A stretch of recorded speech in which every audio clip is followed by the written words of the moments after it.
Assalamualaikum warahmatullahi wabarakatuh. Ya. Sebelum saya mulai, ini ada satu video pembuka buat nambah semangat. Bisa disiapkan lebih dulu. Umur ini pendek Bapak Ibu, 63 tahun, 8 jam kerja, 8 jam tidur, habis 8 tambah 8, 16, tinggal 8 lagi. Kemana pergi yang 8 ini?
Assalamualaikum warahmatullahi wabarakatuh.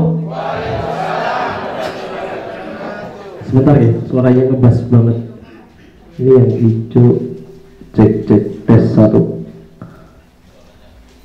Cek tes. Memang tinggi bassnya. Oke. Cek tes. Oke. Tenangnya betul ya. Baik, saya ulangi lagi. Assalamualaikum warahmatullahi wabarakatuh. Alhamdulillah, itulah salah satu kemudian keutamaan umat Islam yang nggak ada di umat-umat yang lainnya. Baru pertama kali ketemu, belum kenal sebelumnya, tapi alhamdulillah udah saling ngedoain. Salam itu kan sebuah doa, maka bersyukurlah kemudian kita ada di dalam Islam yang ini nggak ada yang tinggi apapun agama ataupun yang biasanya kalau mereka ketemu ya saling cipika-cipiki atau sekedar say hello. Tapi alhamdulillah Islam memuliakan kita, baru pertama kali ketemu langsung saling ngedoain. Alhamdulillah. Yang kedua, salam senantiasa kita haturkan pada sang suri tauladan terbaik yang pernah terakhir di atas muka bumi, dan Nabi besar Muhammad Sallallahu Alaihi Wasallam. Semoga kemudian kita umatnya yang senantiasa mengikuti risalah beliau, yang kemudian senantiasa mentauladani apa yang dia contohkan, dari mulai kemudian perbuatan, lisan, sampai kemudian perilaku beliau sebelum jadi rasul, yaitu dengan berdagang dan lain sebagainya. Semoga kemudian kita kelak semua mendapatkan syafaat beliau di yaumul qiyamah ya. Dan alhamdulillah suri tauladan terbaik Rasul adalah suri tauladan terbaik. Gak ada contoh terbaik kecuali Rasulullah ada. Jadi Rasulullah itu semua apapun yang terbaik pasti dari Rasulullah.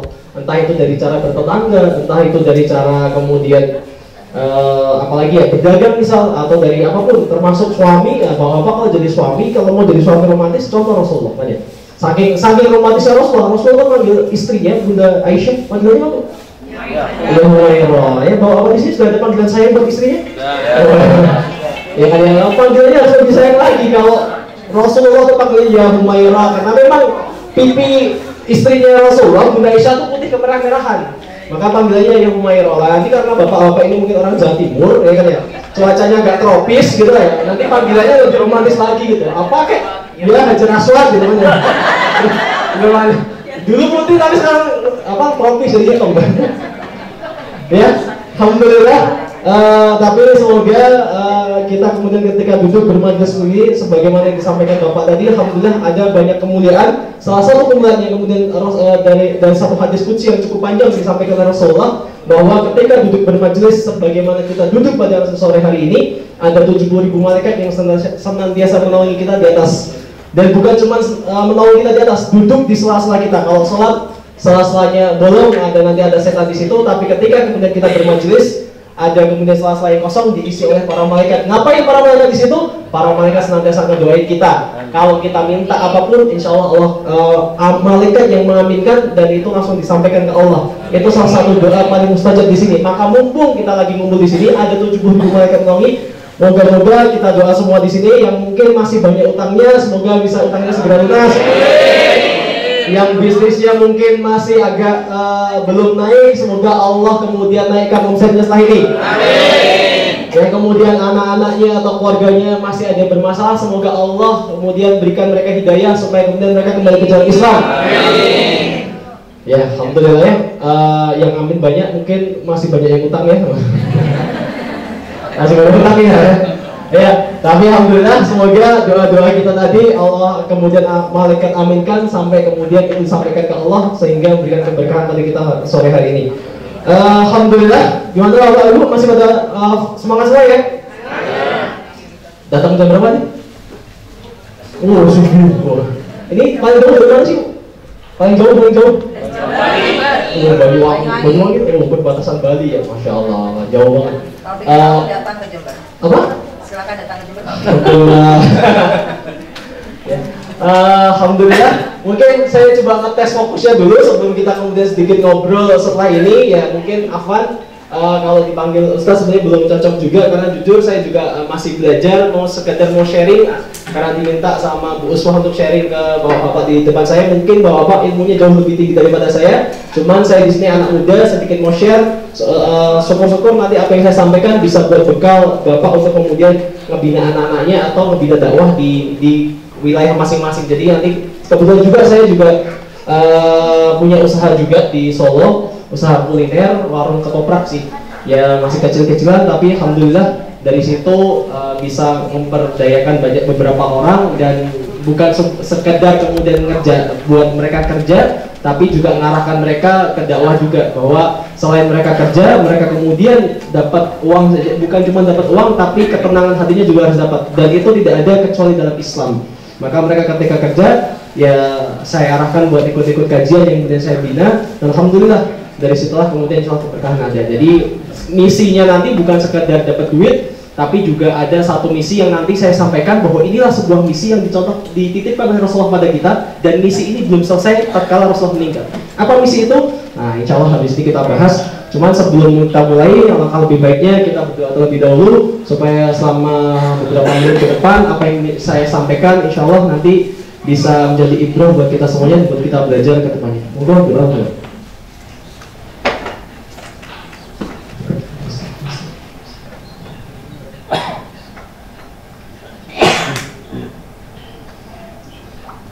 Ya, alhamdulillah.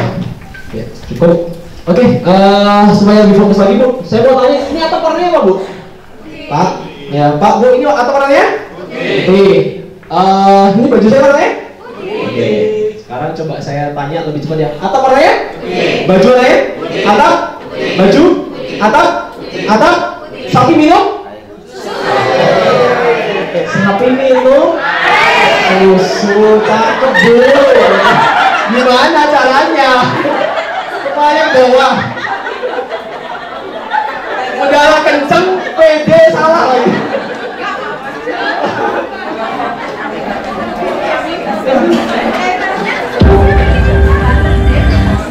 Tapi harus begitu ya. Harus PD.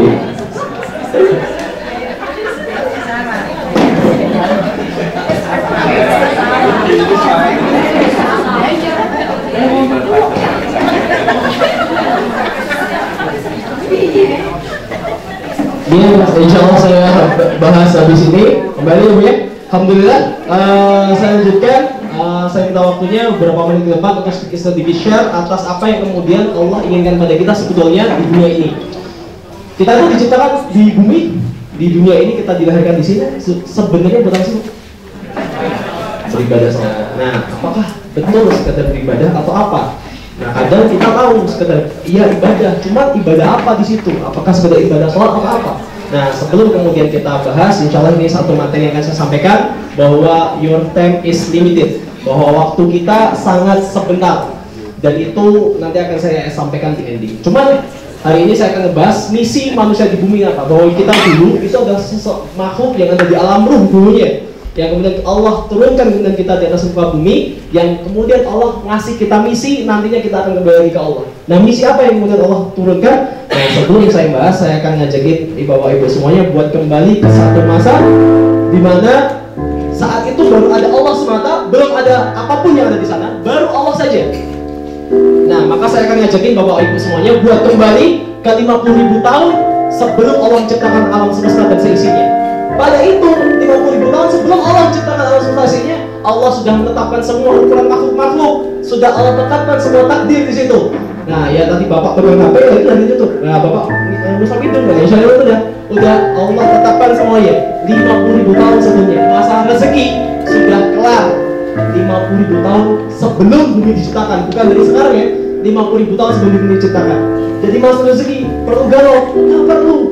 Masalah jodoh nggak perlu galau juga. Masalah anak misal sudah menikah belum punya anak nggak perlu, karena sudah Allah tetapkan semuanya, dan apapun yang Allah tetapkan pasti baik buat kita. Dan setelah Allah tetapkan itu semua tadi, Allah tetapkan ukuran Allah ciptakan semua takdir manusia, kemudian Allah ciptakan makhluk pertama, yaitu ada malaikat dan jin. Yang kemudian sudah kita tahu semuanya, malaikat diciptakan dari cahaya, jin diciptakan dari api. Nah, ketika kemudian dua makhluk ini hidup berdampingan di surganya Allah, semuanya akur, gak ada masalah. Sampai satu waktu kemudian Allah utus keturunan dari kemudian malaikat, keturunan dari jin, namanya Hind dan Bin. Ini cerita saya ambil dari kisahnya yang ditulis sama Ibnu Katsir di dalam kitabnya Bidayah wa Nihayah. Beliau kemudian menjelaskan di situ ada golongan jin namanya Hind dan Bin, diutus sama Allah ke muka bumi buat mengurusin bumi Allah, buat beribadah di bumi Allah, buat jagain bumi Allah. Tapi bukannya mereka ngurusin bumi Allah, malah saling buat kerusakan satu sama lain, malah saling membunuh satu sama lain. Disuruh ibadah, disuruh jagain bumi Allah, malah saling buat kerusakan satu sama lain. Karena kemudian Allah benci sama kedua makhluk ini, maka Allah kirim iblis Azazil namanya, atau disebut sebagai Abu Qurdus dalam kitab-kitab. Abu Qurdus diutus dari kemudian surga untuk memberantas namanya Hind dan Bin yang ada di atas muka bumi. Jadi mereka beranak pinak, keturunan jin namanya Hind dan Bin, disuruh ngurusin bumi, gak taat sama Allah, malah bikin kerusakan. Maka diutuslah kemudian iblis Azazil beserta para tentara langit. Abu Qurdus itu turun ke bawah membantai semua Hind dan Bin yang ada di atas muka bumi, karena Allah gak kepengen bumi ini ditinggali sama orang-orang yang penuh maksiat, orang-orang yang kemudian gak taat sama Allah. Allah gak pengen. Allah hanya pengen bumi ini ditungguin sama orang-orang yang kemudian mereka itu cinta sama Allah. Mereka itu kemudian cinta sama kemudian apa yang disampaikan Allah dan melakukan apa yang Allah perintahkan. Maka kemudian iblis Azazil membantah semuanya. Hanya saja ada sebagian kelompok Hind dan Bin yang itu lari ke tengah lautan, lari ke tengah pulau-pulau di tengah lautan, yang itu masih tersisa sampai sekarang. Jadi ada Abu Qurdus belum selesai tugasnya. Makanya jin-jin yang bersemayam hari ini itu adalah jin-jin sisa-sisa dari kejar-kejarannya Abu Qurdus tadi itu. Kejarannya iblis Azazil tadi. Kalau di dalam kitab orang-orang Kristen, kalau saya dulu sempat download dan itu baca-baca, di situ disebutnya sebagai Lucifer. Nah, iblis Azazil itu Lucifer. Yaitu kalau cari di Google, itu iblis itu awalnya tuh memang ganteng banget. Dikisahkan iblis itu dulunya awalnya ganteng, bahkan digambarkan kalau di Google itu cowok bersayap gitu, cowok ganteng pakai sayap. Cuma nanti endingnya dia jadi buruk rupa. Kapan? Oke, saya lanjutin ceritanya. Ketika kemudian Abu Qurdus sudah selesai kemudian memberantas Hind dan Bin di atas muka bumi, maka kemudian bumi gak ada yang jagain. Jadi bumi dulunya yang pertama kali nempatin bukan dinosaurus ya Bu ya, bukan yang kayak di Jatim Park itu, bukan ya. Yang nempatin pertama kali Hind dan Bin. Kemudian Allah habisi mereka semua, bumi gak ada yang jaga. Maka kemudian Allah utus, Allah buat makhluk yang ketiga langsung dengan tangannya Allah yang mulia. Tangannya Allah nggak usah dibayangkan bagaimana. Intinya Allah buat langsung dengan tangannya Allah. Kalau makhluk-makhluk sebelumnya Allah ciptakan hanya dengan kun fayakun. Tapi ketika manusia, Allah ciptakan dengan tangannya sendiri. Allah kemudian angkat manusia dari sebuah tanah yang dulunya hina, tanah yang selalu diinjak-injak. Tapi kemudian Allah muliakan manusia. Allah ciptakan manusia itu dari tanah yang kemudian ditiupkan ruh di situ jadi sesosok makhluk yang mulia. Bahkan manusia bisa lebih tinggi derajatnya daripada malaikat tatkala dia menaati syariatnya Allah. Tapi dia juga bisa lebih rendah, ulaika kal an'am bal hum adall. Dia bisa lebih rendah daripada binatang ternak tatkala manusia itu tidak menjalankan syariatnya Allah. Nah, ketika kemudian Allah ciptakan Nabi Adam, Maka di situ para malaikat protes sama Allah. Apa protesnya malaikat? Disebutkan di dalam Quran, ya Rob, kenapa engkau ciptakan ini manusia yang nantinya bakal membuat kerusakan di atas muka bumi? Pertanyaannya, kenapa malaikat bisa tahu kalau nantinya manusia bakal bikin kerusakan di atas muka bumi? Betul, karena sebelumnya sudah pernah ada makhluk yang tinggal di atas muka bumi, disuruh jagain bumi, malah kemudian saling buat kerusakan. Maka kemudian malaikat taunya itu, karena malaikat cuma bisa melihat dari sebelumnya. Tapi ada satu yang kemudian tidak ketahui malaikat, yang kemudian Allah bilang, wa idh qala rabbuka lil malaikati inni ja'ilun